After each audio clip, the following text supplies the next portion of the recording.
Jay Coulter here at the Retirement and Longevity Summit. I'm speaking with Brian Portnoy, who did a session on funded contentment. Brian, what is funded contentment? Funded contentment is true wealth. It's the ability to underwrite a meaningful life. So once you take the time to think about where your meaning is, where your purpose is, what your values are, you then take the next step to think about, well, how can I afford those things? How can I underwrite a meaningful life? That's funded contentment. So Brian, you guys recently launched a new program called Building the Behavioral Advisor. What's that about? We are training player coaches in the quest for funded contentment. We want to bring applied behavioral science to the wealth management space. We want to do it in crisply defined learning experiences where advisors can really understand, what does it mean to be human? What is it to be a human who navigates the world of money? And then beyond that, how do advisors and clients have conversations on topics that truly matter to them? And what is the advisor experience if they sign up for the program? Yeah, so it's a 100-day experience. There are 9 live sessions along the way. There's some self-paced content in between the live sessions. And very importantly, we do focused and guided self-reflection. So we have advisors write their money story so they themselves can really come to terms with where money fits into their meaningful life. And we frequently get feedback from our clients and friends. Basically, you're asking me questions that I ask my clients, but nobody's ever asked me.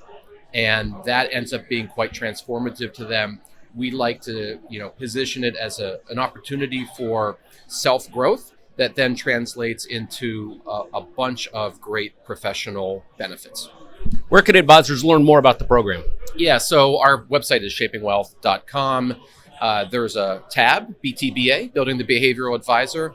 And if you go to that page, the password to get into all the program details is just circle. So there's a lot of information there. Excellent. Last question for you. One of my favorite industry books is The Geometry of Wealth. Tell us, what would readers learn if they purchase the book? They would learn what is funded contentment and how to achieve it. The good thing is the answer is right on the cover. So if you don't want to buy it from Amazon, that's fine. How do we think about true wealth and achieving it, affording a meaningful life? Well, we define purpose, and after that, we set priorities, and then having done those steps, we make a whole variety of decisions. The thing about true wealth, which is different than being rich, because rich is more of a number, and being truly wealthy is more of a mindset. Once we go through that process, well, we just go back and again, it's iterative. So I spend a lot of time talking about rich versus wealthy. Does money buy happiness? And the answer is yes, no, and maybe. Another giveaway. And I wrap up with some thoughts on the big question that so many people ask, which is how much is enough? Brian, I appreciate all the work you do in the industry advocating for financial advisors. If you're on Twitter and you're not following Brian, you're missing out. Thanks, Brian. Yeah, thanks.